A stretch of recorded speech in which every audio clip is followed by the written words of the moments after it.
আসসালামু আলাইকুম dear viewers, আমি এসএম শাহ আলম সৈকত ফিনল্যান্ডের ভাসা সিটি থেকে আপনাদের সবাইকে জানাচ্ছি স্বাগতম।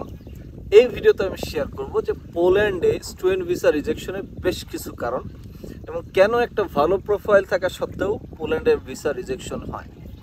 যারা পোল্যান্ডে এই ইনটেকে অ্যাপ্লিকেশন করছেন বা নিয়ার ফিউচার অ্যাপ্লিকেশন করবেন, তারা এই ভুলগুলো না করলে তাদের ভিসা রেশিও হাই থাকবে। তো আমার বিশ্বাস যে যারা পোল্যান্ডে অ্যাপ্লিকেশন করছেন এই ভিডিওটা ফুল দেখবেন, তাহলে আপনারা পোল্যান্ডের ভিসা চান্সেস আপনাদের হাই থাকবে। তো চলুন চলে যাই মূল আলোচনায়। নাম্বার ওয়ান সেটা হচ্ছে আপনার কোয়ালিফিকেশন অনুসারে, একাডেমিক ব্যাকগ্রাউন্ড অনুসারে সাবজেক্ট এবং ইউনিভার্সিটি চুজে ভুল করা। আপনি একটা ব্যাকগ্রাউন্ড আপনার মোটামুটি আছে বা IELTS 6 আছে বা MOI আছে, কিন্তু আপনি প্রথমেই যেটা করতেছেন সেটা হচ্ছে ইউনিভার্সিটি চুজটা ভুল করতেছেন। অনেক ইউনিভার্সিটি আছে যেগুলোতে আপনি শুধুমাত্র MOI বা IELTS 5.5 বা 6 দিয়ে পাবলিক ইউনিভার্সিটি চান্স পাবেন। তো আপনারা যেটা করতেছেন, আপনার প্রথমেই প্রাইভেটে যেখানে সহজে অ্যাডমিশন আসে বা আপনার সুপার লিগালাইজেশন লাগে না বা এজেন্সি বলতেছে এই জন্য আপনারা প্রাইভেটে চলে যাচ্ছেন, আর সাবজেক্ট আপনাকে যেটা দিচ্ছে আপনি সেটাই নিয়ে নিচ্ছেন। মনে রাখবেন সেটা হচ্ছে আপনার একাডেমিক ব্যাকগ্রাউন্ড অনুসারে সাবজেক্ট এবং ইউনিভার্সিটি চুজ করবেন এবং ইউনিভার্সিটির ফার্স্ট লিস্টে আপনি পাবলিক ইউনিভার্সিটি নেওয়ার চেষ্টা করবেন। তাহলে যেটা হবে, আপনার ভিসা চান্সেস হাই থাকবে। নাম্বার টু রিজন সেটা হচ্ছে ব্যাংক স্টেটমেন্টে ভুল বা ব্যাংকে যে স্পন্সর দেখাতে হয় এটাতে ভুল করা।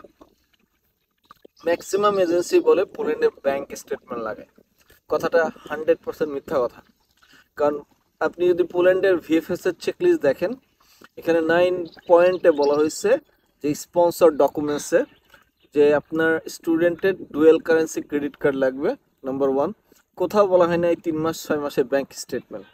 আর স্পন্সর হতে পারে আপনার প্যারেন্টসের বাইরে যদি হয় ভাই ব্রাদার বা অন্য কেউ, সেক্ষেত্রে আপনার স্পন্সর এফিডেভিটটা ফর্মালিটি করতে হবে, এটা ক্লিয়ারলি লেখা আছে। কোথাও লেখা নেই ব্যাংক স্টেটমেন্টের কথা, এটা মিসগাইড করা হয় 3 মাস বা 6 মাসের স্টেটমেন্টের কথা।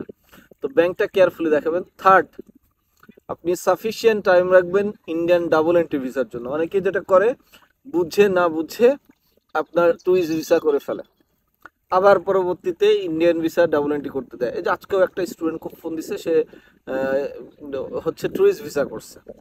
তাকে কে বলছে যে হ্যাঁ টুরিস্ট ভিসাও জমা দেওয়া যায়। পোল্যান্ড এম্বাসি কোনো টুরিস্ট ভিসায় ফাইল জমা নেয় না, আপনাকে ডাবল এন্ট্রি ভিসায় লাগবে। তো ডাবল এন্ট্রি ভিসার জন্য সাফিসিয়েন্ট টাইম রাখবেন। ফোর্থ যে বিষয়টা সেটাও খুবই ইম্পর্টেন্ট, সেটা হচ্ছে BFS এর অ্যাপয়েন্টমেন্ট।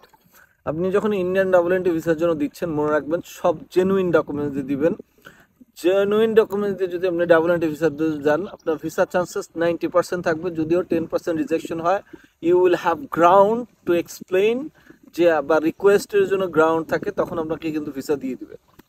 তো এই যে বিষয়গুলো, এই বিষয়গুলো একটা কম্বিনেশন দরকার। আর একটা হচ্ছে, এটা হচ্ছে যাদের IELTS স্কোর ভালো আছে তাদের জন্য। কিছু স্টুডেন্ট আছে, they are confidence sometimes over confidence in some cases, like তাদের IELTS স্কোর আছে দেখে তারা মনে করে যে তারা ইন্টারভিউ ভালো করবে। এটা একদম মানে রং কনসেপ্ট। কারণ হচ্ছে embassy interview is quite psychological. আপনাকে ইন্টারভিউয়াররা যে কোশ্চেন করতেছে, অর্থাৎ একজন কনসুলার ভিসা অফিসার আপনাকে ইন্টারভিউ নিচ্ছে, সেক্ষেত্রে এটা অন রেকর্ড রাখে আপনি কি বলতেছেন না বলতেছেন। এটা কিন্তু IELTS এর মতো না যে আপনি লেন্থি করলে টাস্ক অ্যাসাইনমেন্ট কোহেরেন্স কোহেশন আপনি ভালো একটা স্কোর পেলেন। It is quite psychological. তো এই ইন্টারভিউ প্রিপারেশনটা has to be according to your documents এবং টু দ্য পয়েন্ট কথা। আপনি মনে রাখবেন, যদি 10 জনের মধ্যে 5 জনের ভিসা দেয়, আপনি যদি ভিসা সবার থেকে ভালো ইন্টারভিউ দেন, অবশ্যই আপনার ভিসা হবে। কারণ একজন visa officer, they have right to give you visa, they have right to give you rejections, but আপনার ইন্টারভিউ ভালো হলে as a human he is bound to give you visa. So এই যে ওভারঅল বিষয়টা আমি শেয়ার করলাম, এটা যদি একটু কেয়ারফুলি দেখেন, আপনার ফাইলটা যদি প্রপারভাবে প্রসেস করেন এবং ইন্টারভিউ প্রিপারেশন ভালো হয়, ভিসা কখনোই রিজেকশন হবে না। ফেব্রুয়ারি ইনটেকে আমার 4টা স্টুডেন্ট ছিল, 3টারই ভিসা হয়েছে, একটার হয় নাই। অথচ আর এক এজেন্সির 5টা ফাইল ছিল, 5টাই রিজেক্ট হয়েছে।